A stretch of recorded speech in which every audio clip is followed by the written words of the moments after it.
Let's go live. Hold on here. We're going to do something a little different this time. We're going to upload actually the material online, so everyone could read it out of the Steinsaltz Talmud. Here we go. All right. Okay, so we are going to. Hey Judith, we're going to let's see how we work this here. Okay. Are you guys able to see the Talmud on your page, the English and Hebrew? Let's see what's going on. It's kind of small. I can see it, but it's small. You could see it, it's small. Hold on, let me see if I could. Let's stop sharing and do it again. Hold on. Hey Avi. So let's do this. Okay. How's it now?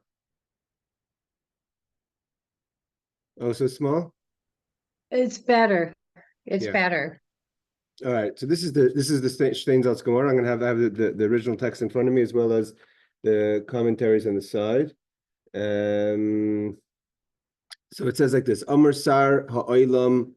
So we were in the middle of the Gemara. We're holding page 94a in middle. We're talking about that Hashem wanted to make Chizkiyahu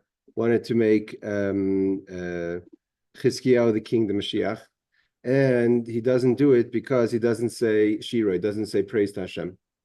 So he says like this. So Omer Sar Shal Olam Lefanav. So the master of the angel that's in charge of worldly things says in front of Hashem, Lord of the world. So he says that he should perform the will of the righteous, meaning that he should perform the will of Chizkiyahu, and he should bring the Mashiach. So it says Yatza Baskal v'Amra. So a voice from heaven came out and responded to this angel, that he says, Razili, Razili, these are secrets that are to me only. Means when the Mashiach is going to come. So what are we talking about? Hashem wanted to make Chizkiyahu the Mashiach, and he doesn't because he doesn't say Shira, he doesn't bring the Mashiach. So now the world wanted to say Shira, the world said Shira, others wanted to say Shira, wanted to say sings praise to Hashem in order to that the moment should remain. But God says, Razili, Razili, it's a secret. So the Navi responds, Yeshaya says, Oili, Oili, Admasai. Like Rashi says, what's he saying? Oili, Oili. Admasai Yav Mashiach. When is Mashiach going to come? So he says, Yatsa Baskal v'Omer Boigdim Bagadu Ubeged Boigdim Bagadu. So he says, treacherous deal treacherously and treacherous deal very treacherously. Meaning to say, Rashi says that Rava says in the name of Rabbi Yitzchak, the say is Rabbi Yitzchak, until there's going to be those who are looters, and the looters are going to come and loot the looters. Meaning to say, there's going to be looters in Eretz Yisrael, and there's going to be what does it mean? The looters are going to loot the looters. So either the literal translations can be that other people are going to come and loot those who loot. That happens all the time. But the Mefarshim say, Rashi says in Ksubis on the same idea, that the Jews are going to come back, that there's going to be looters in Eretz Yisrael. It seems very similar. Looters could be, the literal translation of looting is usually applied to monies and damages of property. But looting could also be in October 7th. So they're looting, and then the looters are going to come back. Those who were looted, they're going to come back with others. The Rashi says the Jews are going to come back with the nations in the world to take back what was looted from them. But Bekitzer, it's not going to happen at this moment that the prophet wants for it to happen. So the Gemara continues. Masa Duma, the pasuk says, the burden of Duma, Alai Kore Miseir, calls out to me from Seir as a location. That's where Esav is from. Shomer Ma Milaila, Shomer Ma Milail. So the watchman of the night, the watchman, what of the night? So what is this referring to? What's the pasuk referring to? So Duma is also an angel. So Rabbi Yochanan says, Oise Malach, Duma is a Malach, HaMemuna ala Ruchais, that is in charge of the spirits, meaning the spirits in this case, we mean the souls. and his name is Duma Shmaiv. And so the souls of the Jewish people come to Duma, who, so to say, they're responsible for them. Amr Lai Shemer Ma Milaila. You're the watcher? What's with the night? Night is referring to Galus. Shemer Mar Milel, Amr Shemer Asa Biker. So he came in Hashem, who's also the Shemer, says that there's going to be a morning. Begam Laila, but there's also going to be a night. And Imtiv Oyun, Ba'oyu Shuvu Esui. And he says that if you will inquire, Imtiv Oyun means if you inquire, so return means do tshuva. So you can see Rashi. Rashi says that Sahar Ruchais, who's the Sahar Ruchais? That the neshamas nifkades etzloi, the souls that are deposited, so to say, in the charge of this angel called Duma, and Amar Duma Elai Koira Ruches Al Aski Seir Esav. They're asking about Esav, which is the Gullus, the exile we're now is the exile of Esav. So he says, Ma Milaila Kadosh Baruch Hu Shushemer Ma Omer Hagbina Golish Shehu Kalala. What are we doing about this exile that's like tonight? So, like it says, Ma Davar Masay Keitza Gula Milaila Zeh. When is the Gullus going to be over?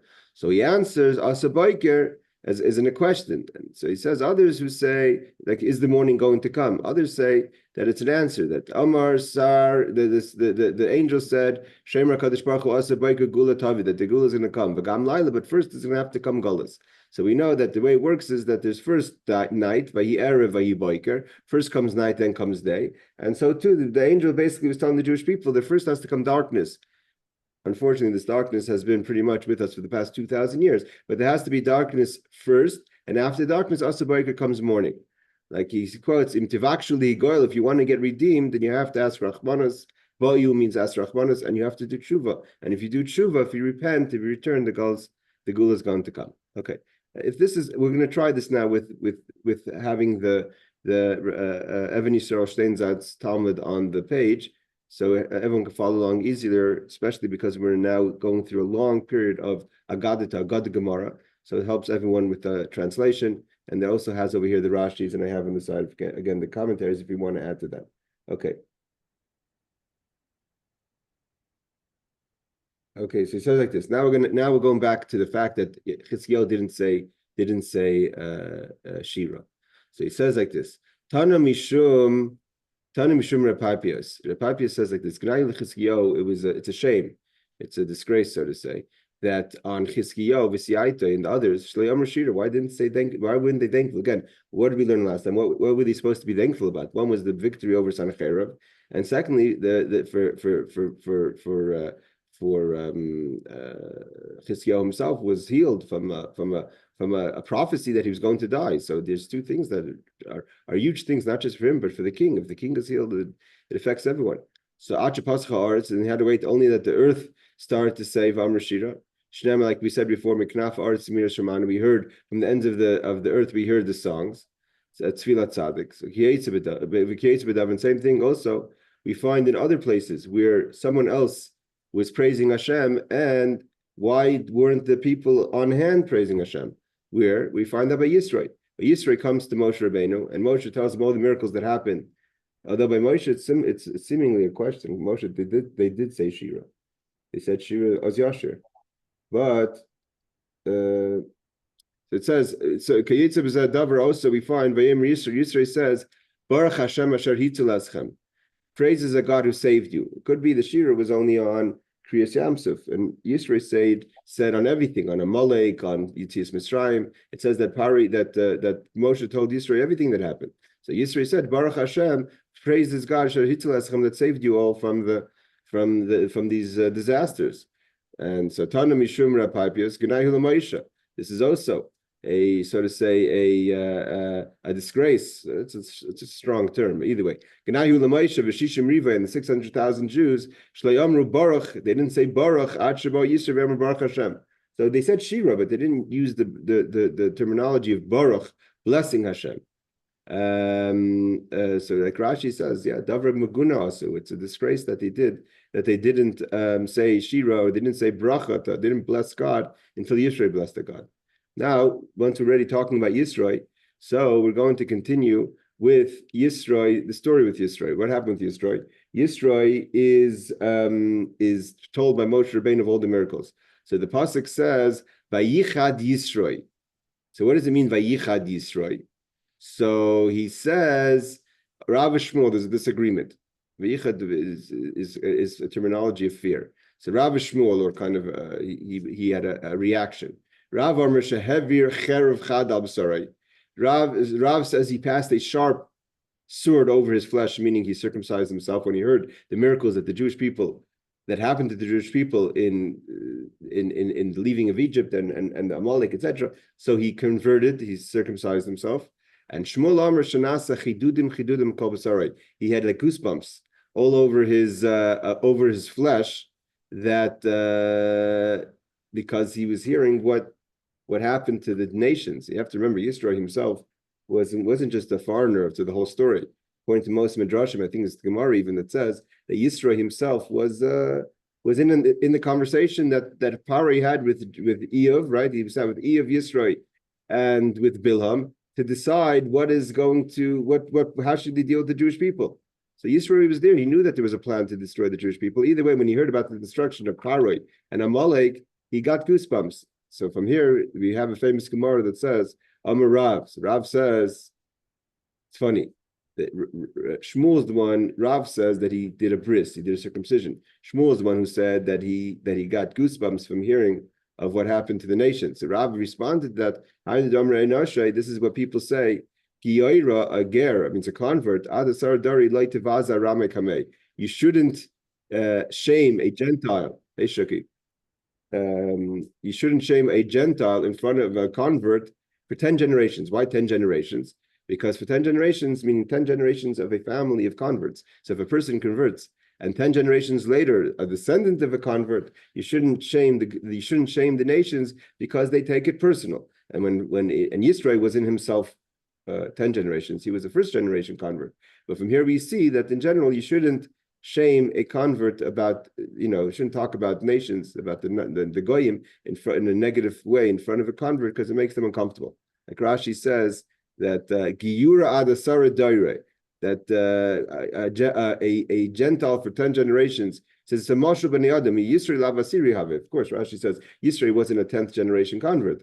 So Rav kind of learns from Yisro's reaction. Again, Yisro was on a higher level than most people, and nevertheless, he really took it personal when they talked about the destruction of the nations. Okay, so again, it says that we're continuing in the Talmud. It says, "Lachein yishalach Adon Hashem tzvos b'mishmanav razan." So therefore, the master of the Lord, this is all Isaiah talking about the prophecy back on the story of Sennacherib who came to destroy. Therefore, shall the master of the Lord of hosts send among his fat ones leanness. So Mashmainov is fat, and Razin we know is lean. My b'mishmainov, what does it mean on his fat ones, Razin, leanness? Amar Kadosh Baruch Hu, Hashem said, Yaveh Chizkiyo. So also the word Mishmanov is in the word Mishmanov, which is fat, is also the word Shmoina, which is 8. So Amar Kadosh Baruch Hu, God said, Yaveh Chizkiyo, let the king Chizkiyahu come. Sheyei Shlai Shmoina Shemus, that has 8 names. We'll see what those 8 names are in a second. V'yipar mi Sennacherib, and so to say, take retribution of Sennacherib, Sheish Shmoina Shemus, who he himself also had 8 names. So Sennacherib had 8 names. From here we see an interesting thing, that the names have a power. So the very fact that he needed 8 names of Chizkiyahu to counter the 8 names of Sennacherib, why couldn't you just say the person of Chizkiyahu? We know a name is an external idea. It's not the essence of a person. But the very fact that you could carry 8 names and each name means something has to be strong enough to take the power of Sennacherib. Sheish Shemana Shemus. Chizkiyahu, how do we know Chizkiyahu, the king, had 8 names? So the Gemara says, again, this is a pasuk in Isaiah about the birth of Chizkiyahu. It said again, Yeshaya was related to Chizkiyahu. He was his uncle, according to most opinions. And then his machatanim, they made a shidduch, he married his daughter. So he says, Chizkiyahu d'chsiv ki yeld yulad lanu, there's going to be a child. Bein nitan lanu v'tihi hamisral shichma, he's going to have the rule from the word srara on his shoulders. Re'eku Shema, he's going to be called Pella. And these are all the names of Chizkiyahu. What are they names? Number 1 is Pella, and the word ployos, wondrous. Yoyetz, giving advice. Kel is its own name, kind of a ruler. Gibor, strong. Avi, and then he says Ad Sar Shalim. So all those names are names that are names of Chizkiyahu. So Chizkiyahu has these 8 names. So the Gemara says, Va'ika Chizkiyahu. What do you mean there's 8 names? He has also the name of Chizkiyahu. So he has 9 names. So they say his real name was not Chizkiyahu. His names was Pele Yoitz El Gibor Avi Ad Sar Shalim. Those were his names. But he was called Chizkiyahu because of his personality. Why? Either he strengthened God, means he strengthened the Jewish people, so to say, in the godliness amongst the Jewish people, or he strengthened the Jewish people to their Father in heaven, depending how you're looking at it. But from the word Chizkiyahu, from the word Chazak, strength. So he strengthened the Jewish people, like he says, Rashi says that we find later again the yeshiva of Chizkiyahu was a tremendous yeshiva, and therefore he strengthened that yeshiva. Okay, so now we have 8 names that Chizkiyahu has that are, and none of the names are Chizkiyahu. So he has 8 names: Pella, Yoyitzkel, Gibor, Avi, Adsar, and Shalim. And then he says another name is, then Sennacherib also has 8 names. How do we know Sennacherib has 8 names? So it says the Chsiv Bey Tiglas Pleser. So what are the 8 names by Sennacherib? One is Tiglat Pleser. One is Pilin Eser. Another one is Shalman Eser. And we have Pul, and we have Sargon, or Sargin, he says. And we have Osnapa Rabba V'Yakira. So again, these are 8 names that are found in scripture connected to Sennacherib. So the Gemara says again the same question, but he had a name Sennacherib because Sennacherib has a 9th name, which is the name that he's known by. So they say, no, that's just a description, so to say, of what he went by. Why? One is Sheseichase Riv. He used Sichase is also, it means conversation. His language was Riv, was argumentative. Another one is Shesach v'nichar dvarim klapi maila, that he said things against heaven. He says over here, Rashi brings down the different places where it says these psukim on Sennacherib, but he says, we're going to see later where he talks about God negatively. Sennacherib was very, again, he was very egotistical, and he was kind of meshed it, together, like Avimelech, we're going to learn about in this week's parsha, kind of meshed it together with, prophecies. He used the prophecies to his benefit. So he was a person we also know what Tzasiach Riv is. It's brought down that when he spoke in Hebrew, the Marsha says that he spoke to the Jewish people b'lashon Yehudis, it's called, which means lashon hakodesh. So he spoke. He says, so it's like someone who comes and says, "I'm going to talk the language of the people to try to confuse them." So he spoke to he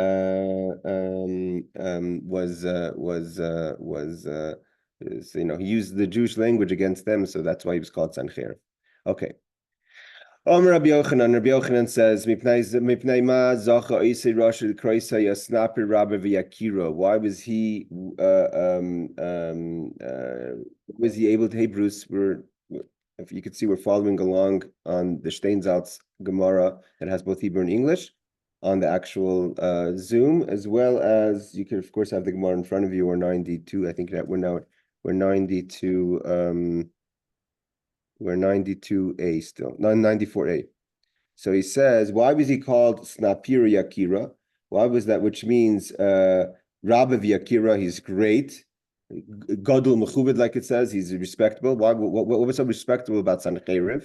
So Rabbi Yochanan says, it's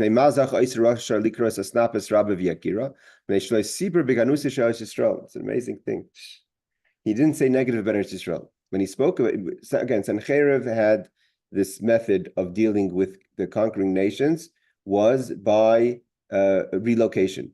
Any nation he conquered, he relocated them. So halachically, till today, like we said last week, all the laws that are connected to nations, for instance, a Mitzri has to wait 3 generations to convert. A Moavi a man can't come in. All the laws that they say about which peoples are allowed to convert into Judaism and which are not, that doesn't apply anymore because Sennacherib mixed up the world. He relocated the Egyptians. It's not a metaphor. It seems like he literally, like he moved the 10 lost tribes. He moved the peoples. So when he spoke about Eretz Yisrael, he says, "I'm going to take you to a land like your land." He didn't say better than your land. So because he spoke about Eretz Yisrael in a kind way, he could have said, I'm taking you to a better place. So I'm saying, why was he called great and respectable? He didn't say anything negative about Eretz Yisrael. He wasn't coming to say Eretz Yisrael is a bad place. I'm going to take you to a place like the place you're familiar with. Like Rashi says, he could have said, if you want to motivate people, I'm going to take you to a better place. And on that, right away comes the Gemorah, Rav and Shmuel. Rav and Shmuel, Bichlal, we find Rav and Shmuel throughout the Talmud on many subjects of characters of the stories of the Tanakh, right? So he says, Rav and Shmuel, Chad Amar. Then now they want to know what kind of was he smart to say that? Means he's saying to the Jewish people that I'm going to take you to a land like your land. So Chad Amar Melech Preke Chelek. He was a smart king by saying that. We'll see why. Chad Amar Melech Preke Chelek. He was a fool. According to the opinion that he was a smart person to say, I'm taking you to a land like the lands. So, if you would say to them, I'm taking you to a better land than your land, they would say, you're lying. There's no better land than Eretz Yisrael. Means the Jewish people, if you would have said, I'm taking you to a place better than Eretz Yisrael, they would say, you're lying. If he's, and according to the opinion, he's a fool, then the other opinion is, why is he a fool? Because what's the point? Why would we want to leave a land that's just like our land? We're happy where we are. It's like someone saying, you want to move to a house? What house? What do you have for me? So I'm giving you exactly the same, a duplicate of the other house in another street. Why would I want to move to another house? I'm comfortable. You want me to move? Give me something. If you can offer me a 5-bedroom house for a 3-bedroom house, we have something to talk about. So I guess he says the Ein Yaakov over here says, what is the argument? What is the point of this argument? Is he says if the question is if God put them in the hands of a fool or put them in the hands of a smart person, I think also we could say that like Rashi says, why would he say they're lying? Because the Jewish people felt there's no land better than Eretz Yisrael. I think also the question was about the attitude of the Jewish people. We're going to see now that the Jewish people, maybe in the beginning they thought Eretz Yisrael was the best land, but as they made their move, the 10 lost tribes made their move, they felt, oh wow, we're going to wherever they went to, someplace in deep into the Middle East or Africa. They felt that it was a better place. So he didn't say it's a better place. They said it's a better place. But I think the idea over here is to talk about how your attitude is about Eretz Yisrael. The Jewish people were very connected to Eretz Yisrael, so you couldn't argue that's a better place. Or you could say that they weren't so connected.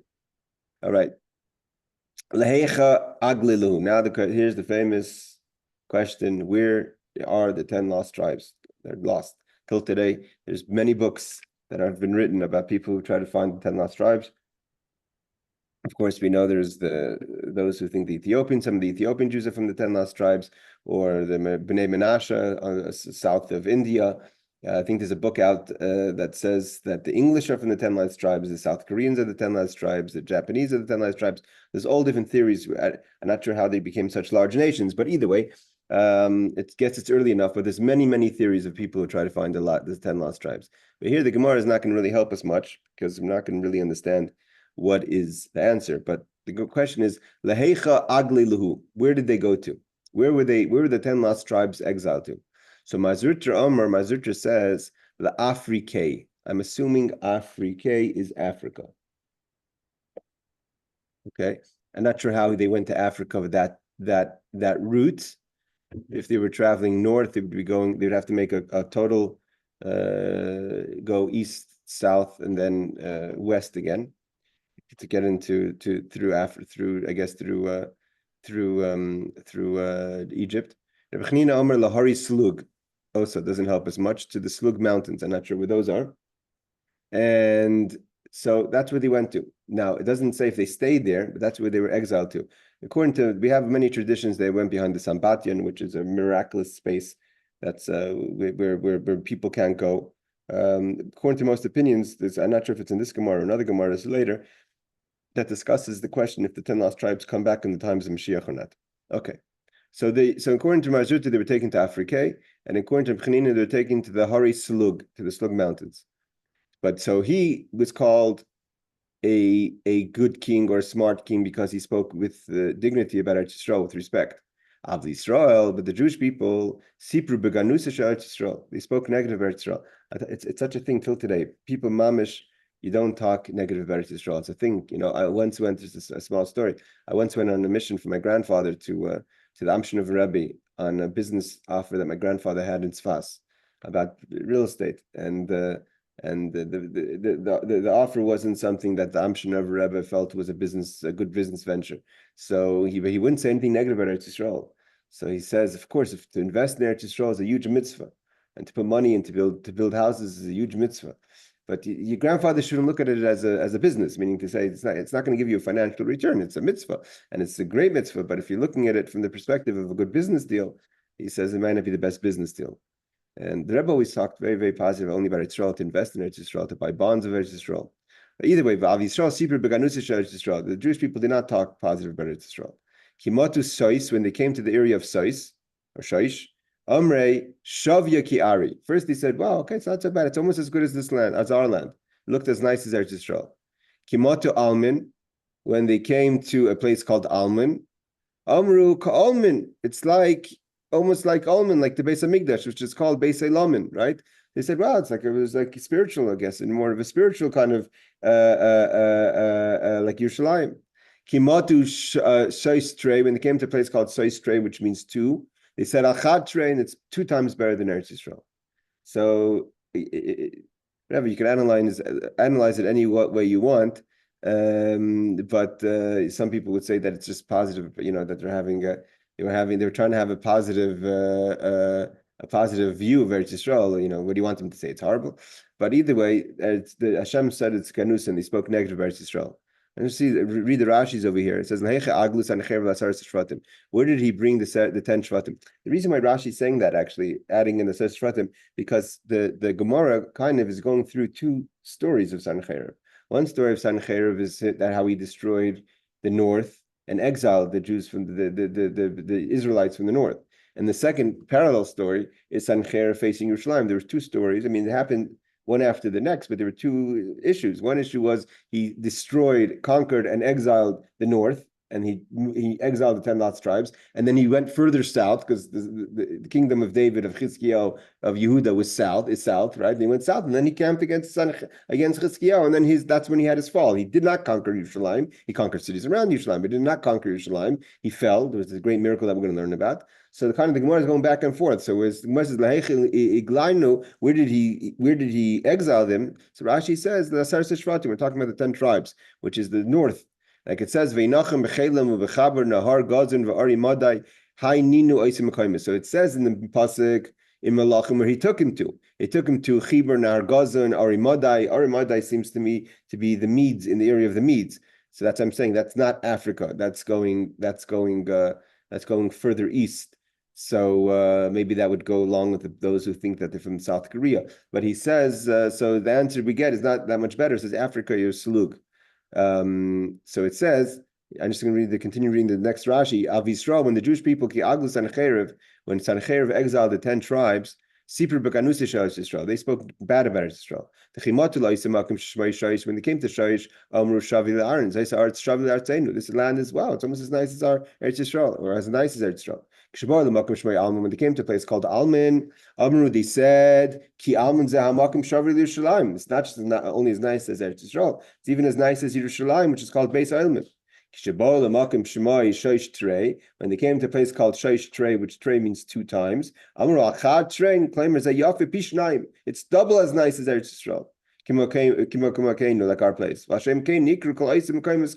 Their names are given based on the Jewish people's response to it. The thing is that interesting is also, just a side point, the 10 lost tribes are talking about Yerushalayim. They weren't in Yerushalayim. They weren't allowed to go to Yerushalayim. They were forbidden from going to Yerushalayim because the kings of Israel didn't let them. Although the last king let them go to Yerushalayim, but they didn't go anyways. Okay. So now we're continuing with the Gemara. The Gemara says like this: Okay,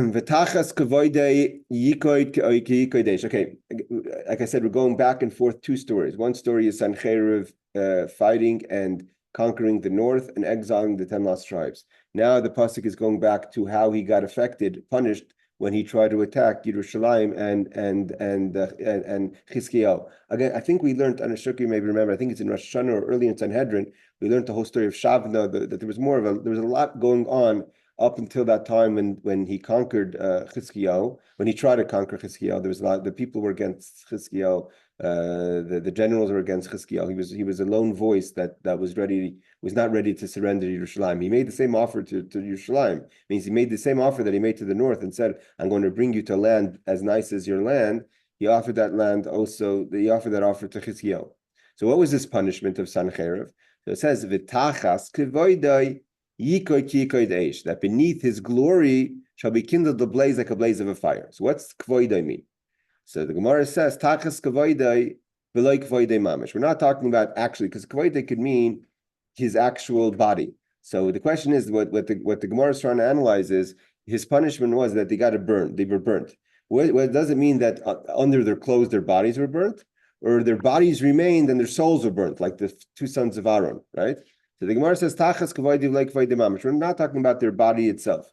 What does kavodim mean? Kavodim just means the clothing. Yehad is a famous Gemara. Yehad the Rabbi Yochanan karele lema'anei mechabdoisai, that he would call his garment, his robe, his honor. It means. What is the idea over here? The idea basically is what represents a person? Is what represents a person their clothing or the person themselves? Those who remember, my father used to give a speech in Erev and Kippur about the soldier who stood naked before the Tsar. It says, it's not my uniform that serves you, I serve you. But you need a uniform. So Rabbi Yochanan says that how do you know who I am? Is look at my clothing. So he called his money, his robe, his overcoat, his machbadaisai, something that gives me cover. Rabbi Lezer metachas kvoid mamish. That means under his body. He says kvoid is not talking about his clothing, but it's talking about the person, the body. Under the body burnt. What does it mean under the body burnt? So he says kisreifas bnei Aaron, like the burning of the two sons of Aaron. Ma'alahol and streifas and shama, just like the two sons of Aaron, it was the soul that was burnt. The guf kaim and the body remained. Afkan, so too over here, streifas neshama v'guf kaim. It was the body that was being burnt there's the soul is being burnt and the body remained. Okay, we're not going to learn this Rashi. Rashi basically just goes into the wording of this, and we are turning now, I believe, we're turning to the next page. Yeah, Tzadik Daled Amid Beis. Okay, so what were we saying? Hold on. I'm not sure we got to the end of this. Hold on.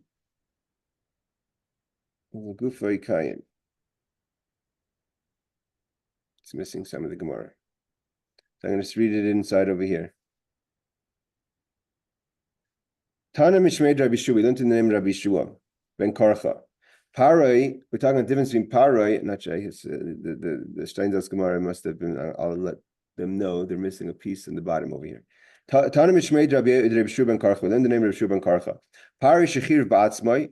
Parai, who himself cursed, so to say, talked negative about Hashem. Nifrei HaKadosh Baruch Hu, God paid him back. Mimenu Ba'atzmai himself. Sennacherib, that didn't curse himself, but sent a messenger to curse God. So is Shechir V'Aydei Shliach, he cursed out through a emissary. Nifrei HaKadosh Baruch Hu, and Aydei Shliach, he was paid by a Shliach. Now, according to Rashi Learns that Parai at least had the decency to talk about Hashem himself. We're going to see in a second where Parai talks negative about Hashem. So God said, like Rashi says, that Paro who talked about Hashem himself, so God himself preoccupied himself in his punishment, which was a schus, so to say. Like Rashi says, I'm going to read the Rashi over there that we don't have in the Steinsaltz. Who atzmei v'lo yadei shliach. Paro himself cursed Hashem not through an emissary. It wasn't so shameful to Hashem that he sent like a small person to curse God. God himself punished Parai, and didn't shame him to be punished by an angel, which would be like a lower level of punishment. It means it's like the Rashi says, the you can't compare a person who gets shamed by a great person, that person gets shamed by a small person. What's worse, if a small person shames you, or if a respectable person? At least I was shamed by someone respectable. So in this case, Hashem punishes Parai, but Sennacherib didn't have the decency to even himself curse Hashem, he had to send someone else to. So therefore, he was belittled, according to Rashi, he was belittled to be paid back by a malach. Not everyone agrees with Rashi that that's the way to understand this Gemara. Others, the Marsha, others say that it's the opposite. That Parai, that he himself opened his mouth against God, so therefore God himself took retribution against him. Where Sennacherib, at least himself, he didn't say negative against God, so therefore God himself didn't take retribution, but an angel did. So Rashi says, but that's not the opinion of Rashi. Rashi says, Adei shliach, dahainu baza yoiser. It's more embarrassing to get shamed by a messenger. So to Hashem, because he used the messenger to shame Hashem, so too he also sent a messenger, shliach, to punish the Sennacherib, like it says we're going to learn in a second. How do we know Parai? So he says, Parai d'chsiv, it says, Mi Hashem asher eshmem b'koyle. Moshe comes to Parai and says, God said, let the Jewish people go. So Parai says, Mi Hashem, who's God? So he's saying, he's talking negative about God, against God. I should listen to him. So God himself takes retribution against Parai, like it says, Vayinar Hashem es Mitzrayim etech hayam. So we're talking about the final revenge, so to say, which is in the Red Sea, in the splitting of the Red Sea. And it says also, another pasuk says, the rachta b'yam susecha, the rachta, the God himself, so to say. Chavuk says that that with the horses that were stumbling on them, so that Hashem himself did it, and that's Hashem taking punishment, revenge on Parai. Sennacherib, what did Sennacherib say? D'chsiv biyad malachecha chirafta Hashem. So the verse says about Sennacherib that biyad malachecha, in your messengers, chirafta Hashem, you made God angry. So too, God took revenge against Sennacherib when he came, not the first time. I'm talking about when he continued south to attack Chizkiyahu through a messenger, and that's the famous story. That the angel of God came down and struck the camp of Ashur. How many people? 185,000. I think according to most opinions, the 185,000 is leaders. That's how great the army was. So it was 185,000, but whatever it is, 185,000 is also a large army even till today. So 185,000 was struck by the angel, but the angel struck not God himself. Okay. The pasuk continues. The Gemorah continues. The Gemorah says, Rabbi Chanina bar Papa Rami. Rabbi Chanina bar Papa asks the question like this about Sennacherib. It says, we have two verses. One verse says, Miroim Kitzai, and another one says, like Miroim Kitzai means from the farthest heights, Miroim Kitzai, from the room elevated, far. And the other one says, Meloin Kitzai, from the lodging. The word malon also, like everyone knows in Hebrew, is like a malon is a hotel. So Amar Isai Rasha, but Chila Achriv Dir Shamata. So what was he saying? What was Sennacherib saying? First, I'm going to destroy another smart aleck, right? So he says, first I'm going to destroy God's resting place here, meaning the Beis Hamikdash, Yerushalayim. Then I'm going to go destroy whatever he has in heaven. So similar to, I guess, those who were in the days of the Tower of Babylon, he thought that was something, he got way ahead of himself. Like Rashi says that Miroim Kitzah, it says in Yeshaya, and Malam Kitzah, it says in Malachim. Like, so Maroim Kitzah mashma dir shlamata, when it says Miroim Kitzah, it's talking about he's going to give a kates from the elevated, seems to be Hashem's dwelling place over here. Like it says Miram Mirisha Makim Mikdashenu, that's talking about the Beis Hamikdash. And Milon Kitzai, which is like the lodging of Hashem, that's the Dir Shemayla, Beis Meloine, God's resting place above. So I'm talking about, again, Sennacherib in his vicious ways. Okay, we're going to continue. Omer Rabbi Shua ben Levi. Rabbi Shua ben Levi says like this about Sennacherib. We're continuing about Sennacherib. Ma'ay d'chsiv, what does it mean when it says that Ata hamibal ade Hashem alisa ala mokem azel hashchisai? So the pasuk is talking about in Kings. It says, "Have I now come up without the Lord against this place to destroy it?" Means hamibal ade Hashem, without Hashem, alisa ala mokem azel hashchisai. He's talking. God wanted me to destroy Eretz Yisrael. So he's saying, Hashem Omrei la yalei alar zazais v'shchitza. You're coming to Sennacherib with kindness. You're coming with him with complaints. Why is he trying to destroy the Eretz Yisrael? He says God prophesied about it. How did he know? We know that he had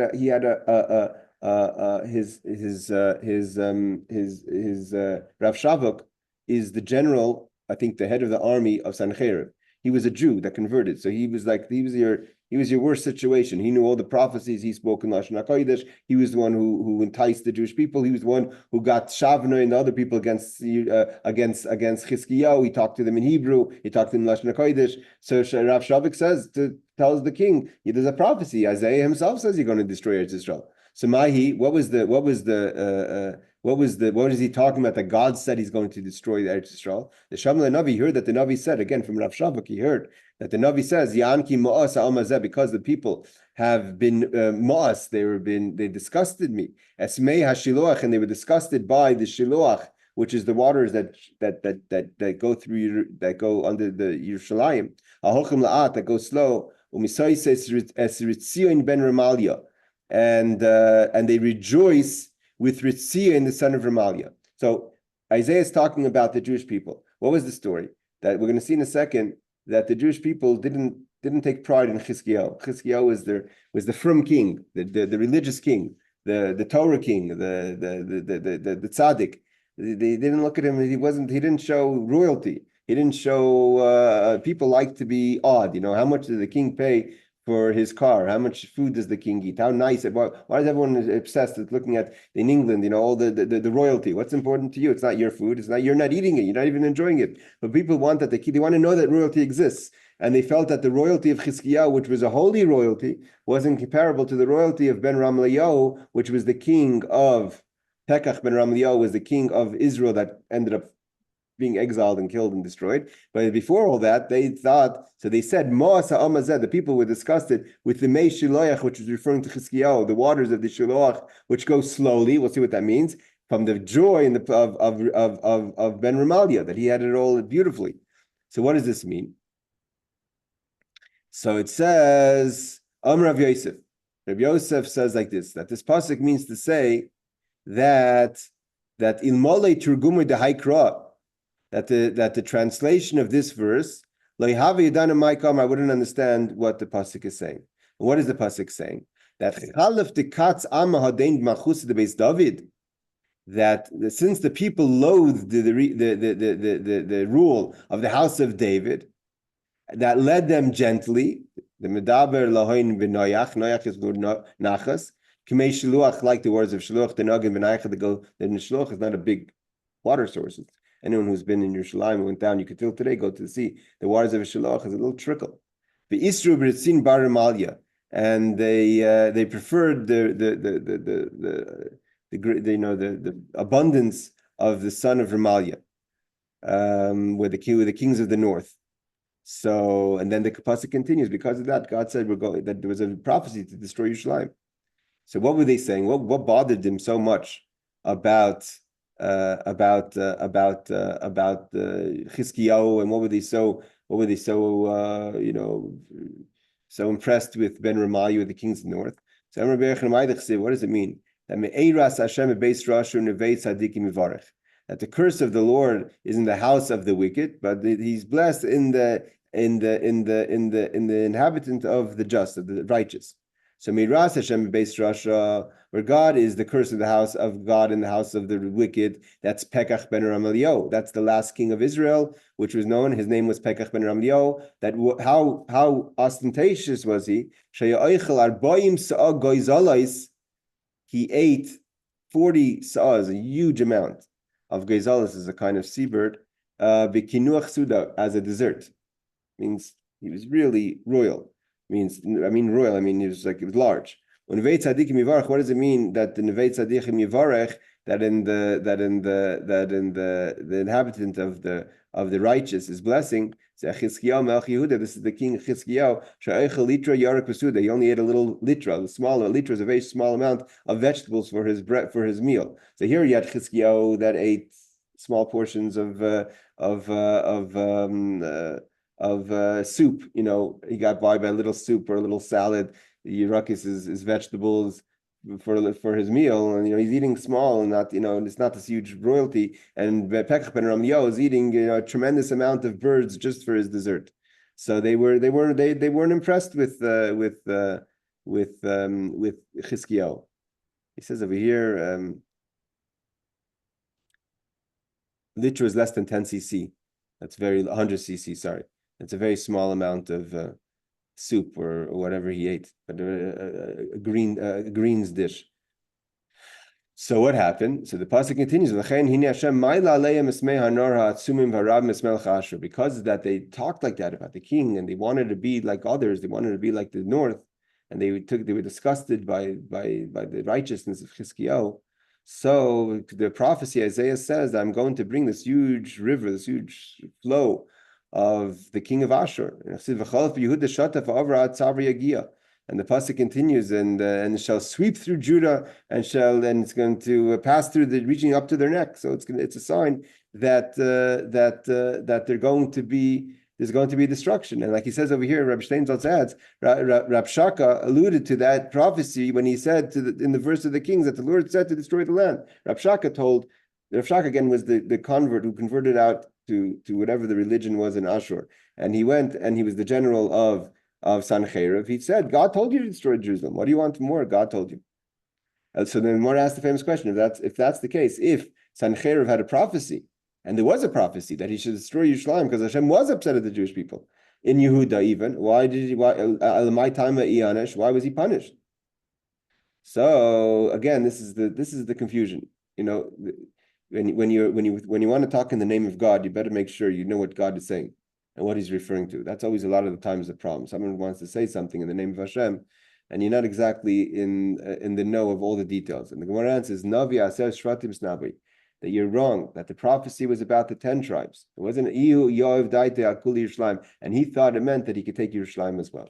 So the 10 lost tribes, even though seemingly Pasuk was alluding to the people in Yerushalayim that were taking pride in the 10 lost tribes in the kingdom of Israel. They thought Pekach ben Remalia was more royal, he ate food. And again, how that affects me in my house if he's eating 40 birds for dessert, but that's how people are.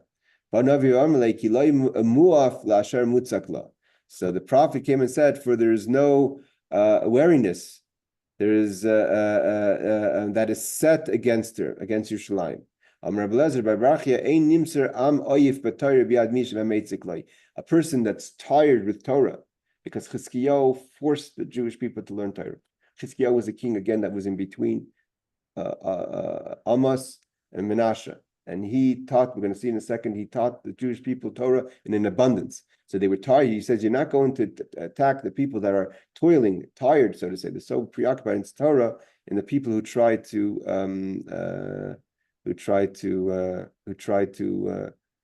make them tired." He says over here, I'm just going to quote and read the note that Rabbi Steinsaltz writes over here, the questions like I'd asked, that, and then we're going to stop here. It says, the commentaries point out that the prophet prophesied that Sennacherib would sweep through Judah as well. And they ask, why was he punished?